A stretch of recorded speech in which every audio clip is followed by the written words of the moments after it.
পিতা পুত্র পবিত্রাত্মার নামে আমেন। আমরা কেউ নিখুঁত নয়, একমাত্র ঈশ্বর পূর্ণ। তাই একমাত্র তিনিই আমাদের বিচার করার যোগ্য। কিন্তু আশ্চর্যের বিষয় হলো, তিনি বিচার করার ক্ষমতা থাকা সত্ত্বেও দয়া ও করুণা বেছে নেন। আর আমরা যারা নিজেরাই অসম্পূর্ণ, তারাই প্রায় অন্যদের বিচার করতে চায়।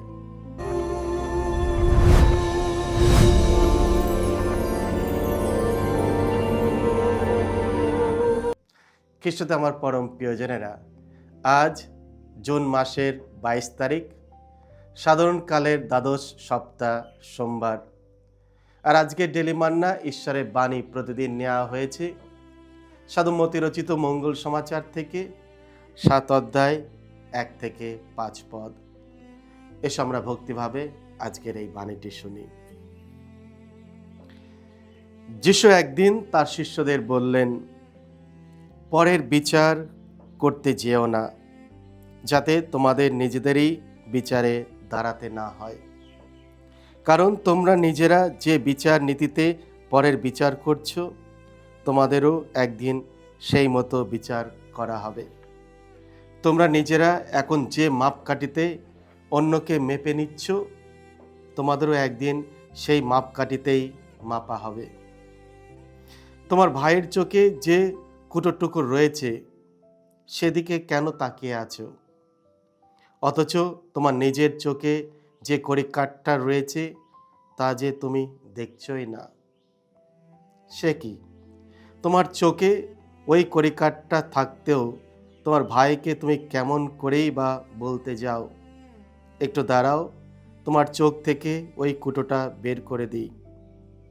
ওরে ভণ্ড, আগে নিজের চোখ থেকে কড়িকাঠটা তুলে ফেল, তবেই তো ভাইয়ের চোখ থেকে কুটোটা বের করার মতো স্পষ্ট দৃষ্টি পাবি। এই হলো প্রভু যিশুর মঙ্গল সমাচার। প্রভু যিশু তোমার মহিমা প্রচারিত হোক। বিচার করো না। খ্রিস্টতে আমার পরম প্রিয়জনেরা, আজকের পাঠগুলি আমাদের ঈশ্বরের গভীর ভালোবাসার কথা স্মরণ করিয়ে দেয়। ঈশ্বর আমাদের সঙ্গে সম্পর্ক স্থাপন করতে আকাঙ্ক্ষা করেন। প্রথম পাঠে আমরা দেখি, ইসরায়েল যখন ঈশ্বরের ভালোবাসাকে প্রত্যাখ্যান করেছিল, তখন তার ফলস্বরূপ তারা নির্বাসন ও বিচ্ছিন্নতার যন্ত্রণা ভোগ করেছিল। কিন্তু যিশু আমাদের একটি ভিন্ন পথ দেখান, ভালোবাসা ও সহানুভূতির পথ। যিশু বলেন, পরের বিচার করতে যেও না, যাতে তোমাদের নিজেদেরই বিচারে দাঁড়াতে না হয়। কারণ তোমরা নিজেরা যে বিচার নীতিতে পরের বিচার করছো, তোমাদেরও একদিন সেই মতো বিচার করা হবে। আমরা কেন অন্যদের বিচার করব না?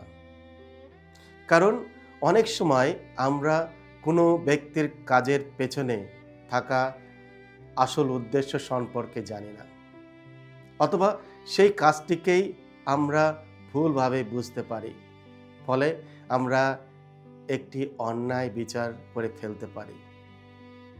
কখনো কখনো আমাদের বিচার হয় হঠাৎ আবেগের বশে, অযৌক্তিক চিন্তা থেকে, পক্ষপাতিত্বের কারণে, অনেক অন্যের প্রভাব অথবা গভীর লুকিয়ে থাকা পূর্ব ধারণা দ্বারা। এর ফলেই আমরা অনেক সময় অন্যায়ভাবে অন্যদের বিচার করি। অন্যদের বিচার করার আগে আমাদের মনে রাখা উচিত, আমাদের নিজেদেরও দুর্বলতা রয়েছে। আমরা যেন নিজেদের ভুলের পক্ষে আইনজীবী এবং অন্যের ত্রুটির বিরুদ্ধে বিচারক না হয়ে উঠি। আমরা কেউ নিখুঁত নয়, একমাত্র ঈশ্বরই পূর্ণ। তাই একমাত্র তিনিই আমাদের বিচার করার যোগ্য। কিন্তু আশ্চর্যের বিষয় হলো, তিনি বিচার করার ক্ষমতা থাকা সত্ত্বেও দয়া ও করুণা বেছে নেন। খ্রিস্টতে আমার পরম প্রিয়জনেরা, আর আমরা যারা নিজেরাই অসম্পূর্ণ, তারাই প্রায় অন্যদের বিচার করতে চাই। আমরা ঈশ্বর নয়, একমাত্র ঈশ্বরই ন্যায় বিচারক। তাই যে কাজ একমাত্র তার, সেই বিচার করার দায়িত্ব আমরা নিজেদের ওপর তুলে না নিই, বরং আমরা তার করুণার মনোভাব গ্রহণ করি। আমরা যেন কেবল নিয়মের দ্বারা নয়, ভালোবাসার দ্বারা পরিচালিত হই। কারণ আইন অনেক সময় বিচার করতে চায়, কিন্তু ভালোবাসা ক্ষমা করতে শেখায়। আমরা যেন আমাদের হৃদয়ের দ্বারা পরিচালিত হই, শুধুমাত্র মনের যুক্তির দ্বারা নয়। কারণ যুক্তিবাদী মন নিন্দা করার শত কারণ খুঁজে পেতে পারে, কিন্তু ভালোবাসায় পূর্ণ হৃদয়ের ক্ষমা করার জন্য কোনো কারণের প্রয়োজন হয় না। কাউকে বিচার করা সেই ব্যক্তির পরিচয় প্রকাশ করে না, বরং তা আমাদের নিজেদের চরিত্র প্রকাশ করে। আমরা অন্যের পাপ দেখিয়ে পবিত্র হয়ে উঠি না। মনে রাখি, নিন্দার চেয়ে সহানুভূতি অনেক বেশি আরোগ্য দান করে।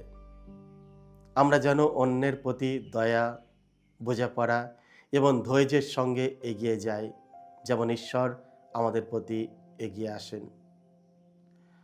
আমরা যেন মনে রাখি, আমরা সবাই ঈশ্বরের প্রিয় সন্তান, ভালোবাসা ও গ্রহণযোগ্যতার যোগ্য। আর সেই একই ভালোবাসা আমরা যেন অন্যদের মধ্যেও ছড়িয়ে দিই, যাতে এমন একটি পৃথিবী গড়ে ওঠে যেখানে প্রত্যেককে নিজেদের দেখা, শোনা এবং মূল্যবান বলে অনুভব করে। যিশু আরও বললেন, আগে নিজের চোখ থেকে ওই কড়িকাঠটা তুলে ফেল, তবেই তো ভাইয়ের চোখ থেকে কুটোটা বের করার মতো স্পষ্ট দৃষ্টি পাবি। এই উদাহরণের মাধ্যমে যিশু আমাদের শেখান কিভাবে অন্যের দুর্বলতার দিকে তাকাতে হয়। তিনি মনে করিয়ে দেন যে আমরা প্রায় নিজেদের ভুল উপেক্ষা করি বা লুকিয়ে রাখি, অথচ অন্যের ছোট ত্রুটিকেও বড় করে দেখি। খ্রিস্টতে আমার পরম প্রিয়জনেরা, কারো দুর্বলতা সংশোধন করার পরিবর্তে আমরা অনেক সময় আমাদের কঠোর বিচার দিয়ে তাকে আঘাত করি।